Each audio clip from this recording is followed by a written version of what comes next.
시청자 여러분 안녕하십니까? BOA 뉴스투데이 시작합니다. 북한의 최근 잇단 탄도미사일 발사 문제를 논의하기 위해 유엔 안보리가 비공개 회의를 소집하기로 했습니다. 미북 대화 국면에서 이 탄도미사일 때문에 안보리 회의가 열리는 건 처음인데 어떤 대응 방안이 나올지 주목됩니다. 첫 소식 오택성 기자가 보도합니다. 최근 두 차례에 걸쳐 감행된 북한의 탄도미사일 발사와 관련해 영국과 독일, 프랑스의 요청으로 유엔 안보리 회의가 개최됩니다. 유엔 안보리 외교 소식통은 31일 VOA에 이들 세 나라의 요청으로 8월 1일 유엔 안보리 비공개 회의가 열린다고 밝혔습니다. 특히 이번 회의 소집 요청은 영국 주도로 이루어졌으며 기존 안건에 북한의 탄도미사일 발사에 대한 대응이 추가로 더해졌다고 설명했습니다. 러시아 타스 통신은 유엔 소식통을 인용해 8월 안보리 의장국을 맡고 있는 폴란드가 1일 오전 회의 소집을 결정했다고 보도했습니다. 탄도미사일 발사는 유엔 안보리 결의 위반인 만큼 이번 안보리 비공개 회의에선 이를 규탄하는 목소리가 나올 가능성이 높습니다. 유엔 안보리가 북한의 미사일 발사와 관련해 회의를 소집한 후 언론 성명을 발표한 것은 지난 2017년 9월 북한이 일본 상공을 가로질러 발사한 화성 12호를 규탄하며 발표한 게 가장 최근입니다. 유엔 안보리 회의 소집과는 별개로 북한의 탄도미사일 발사에 대한 국제사회의 우려 목소리는 계속 이어지고 있습니다. 안토니오 구테우스 유엔 사무총장은 대변인을 통해 7월에 두 차례 감행된 북한의 미사일 도발에 우려를 표했습니다. The DPRK has launched ballistic missiles. This is just another reminder of the importance of restarting talks on the denuclearization of the Korean Peninsula. 유엔 안보리 상임이사국인 프랑스 역시 안보리 회의 소집 요구와는 별도로 북한의 미사일 발사를 규탄했습니다. 프랑스 외교부는 31일 북한 탄도미사일 발사에 우려를 표하면서 북한은 탄도미사일 발사 중단을 적시한 유엔 안보리 결의안을 준수하라고 촉구했습니다. 유엔 안보리는 일반적으로 단거리 탄도미사일에 대해 적극 대응하지 않았지만 이번에는 이례적으로 긴급 회의를 소집했습니다. 어떤 대응이 나올지 관심이 모아지고 있습니다. VOA 뉴스 오택성입니다. 북한이 연이어 탄도미사일을 발사하는 것은 미한 동맹 약화와 함께 미사일 전략을 강화하려는 다목적 노림수라고 미 전문가들은 분석했습니다. 또 북한이 실무 협상을 계속 회피하면서 여전히 이 톱다운 해결 방식에 대한 기대감을 버리지 못하고 있다는 지적도 나왔습니다. 함지아 기자입니다. 먼저 데이비드 맥스웰 민주주의 수호재단 선임연구원은 북한의 단거리 탄도미사일 발사를 북한 몸값 불리기로 규정했습니다. 북한은 미국이 협상을 매우 원하고 있다는 사실을 간파하고 의도적인 도발을 벌이고 있다는 겁니다. They want to always negotiate from a position of strength and put us in a position of weakness. And so they know we badly want to negotiate. 이어 이런 정치적인 의도와 별개로 군사적 의도도 지적했습니다.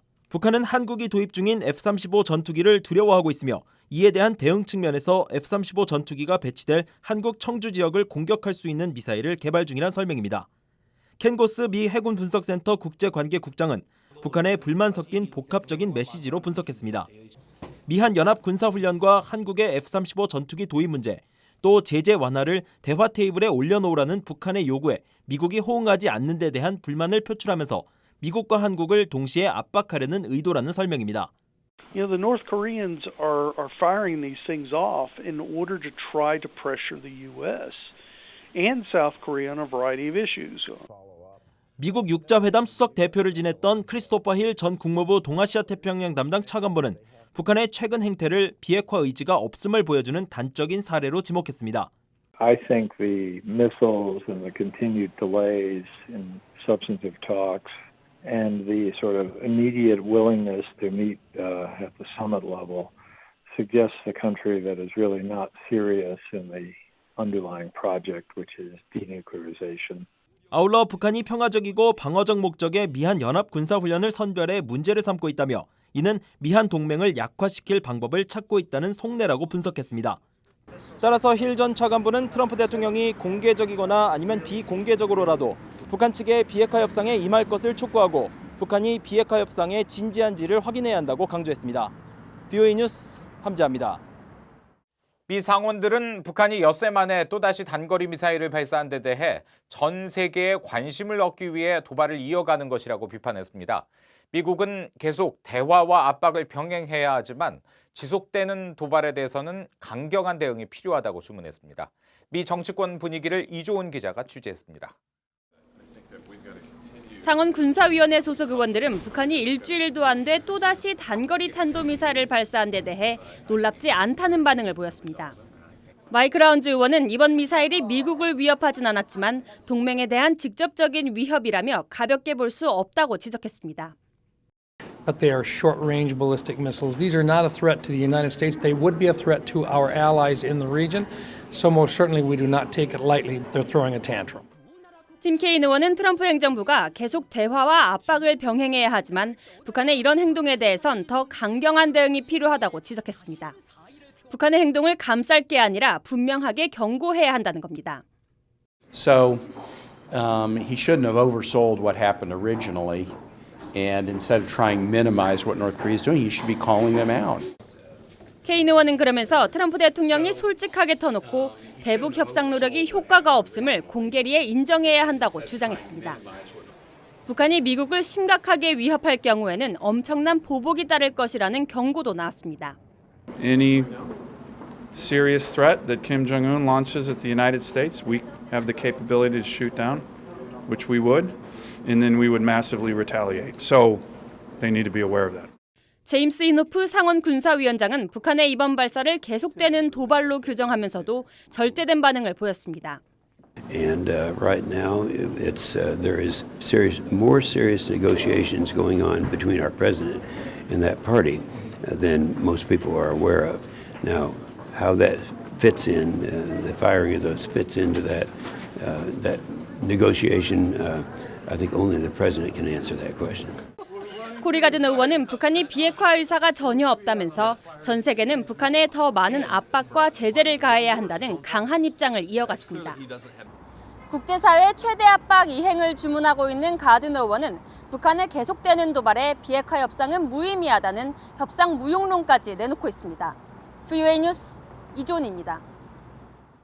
동남아시아 국가연합 아세안 10개국 외교장관들은 모든 한반도 관련 당사국들 사이에 계속되는 평화적 대화의 중요성과 대북 제재 전면 이행을 강조했습니다. 태국 방콕에서 열린 제52차 아세안 외교장관 회의에 참석한 각국 장관들은 31일 발표된 공동 성명에서 비핵화된 한반도에서 지속적인 평화와 번영을 실현해야 한다며 이같이 밝혔습니다. 이어 모든 한반도 당사국들에게 평화적인 대화 재개와 함께 남북 정상 간 판문점 선언과 평양 공동선언, 미북 정상 간 공동성명의 전면적이고 신속한 이행 등 비핵화된 한반도에서 지속적인 평화와 번영을 실현하는 방향으로 계속 노력하라고 촉구했습니다. 아세안 외교장관들은 또 유엔 안보리의 대북 제재를 전면적으로 이행할 것이라는 약속을 거듭 확인하면서 완전하고 검증 가능하며 돌이킬 수 없는 한반도의 비핵화를 달성하기 위한 국제적인 노력에 주목한다고 밝혔습니다. 미국 연방항소법원이 대북 제재 위반 혐의와 관련한 조사에 불응한 중국은행 3곳에 벌금형을 확정했습니다. 워싱턴 DC 연방항소법원은 30일 중국교통은행과 중국초상은행, 상하이 푸동발전은행으로 알려진 중국 3개 대형은행이 제기한 항소를 만장일치로 기각했다고 미 언론들이 보도했습니다. 앞선 지난 4월 워싱턴 DC 연방지법은 이들 중국은행 3곳에 대해 대북 제재 위반 혐의와 관련한 자료를 제출하거나 대배심의 증인을 출석시키라고 명령했지만 지금까지 아무런 조치가 없다며 매일 5만 달러의 벌금을 부과한 바 있습니다. 벌금형이 확정됨에 따라 이들 은행들은 오는 8일부터 벌금을 내야 합니다. 대북 제재와 관련해 북한의 해상 금융, 수출 네트워크를 막고 있는 것은 트럼프 행정부 들어 이룬 큰 성과 가운데 하나라고 시걸 맨델커 재무부 테러 금융정보 차관이 밝혔습니다. 맨델커 차관은 31일 워싱턴의 전략국제문제연구소에서 열린 제재 관련 포럼에 참석해 이같이 밝히고 테러 금융정보국이 동맹국가 유엔과 협력해 대화를 위한 외교적 공간을 만든 것도 북한과 관련해 이룬 성과 중 하나라고 말했습니다. 미국은 오는 2025년까지 한국과 일본 등 인도태평양 지역에 최신의 스텔스 전투기인 F-35 220여 대를 배치할 것이라고 미 공군의 찰스 브라운 태평양 사령관이 밝혔습니다. 브라운 사령관은 30일 미 공군협회에서 개최한 세미나에 참석해 이같이 언급하며 앞으로 이 지역에 배치되는 F-35 전투기의 75%는 미국이 아닌 동맹국들이 보유하며 따라서 양측 간 상호 운영 능력이 중요하게 될 것이라고 강조했습니다. 또 중국과 러시아 군용기가 최근 한국의 방공 식별구역을 침범한 것은 미래에 일어날 수 있는 일들을 보여주는 징조라고 지적했습니다. 이상으로 VOA 뉴스투데이 마칩니다. 함께해 주신 여러분 고맙습니다.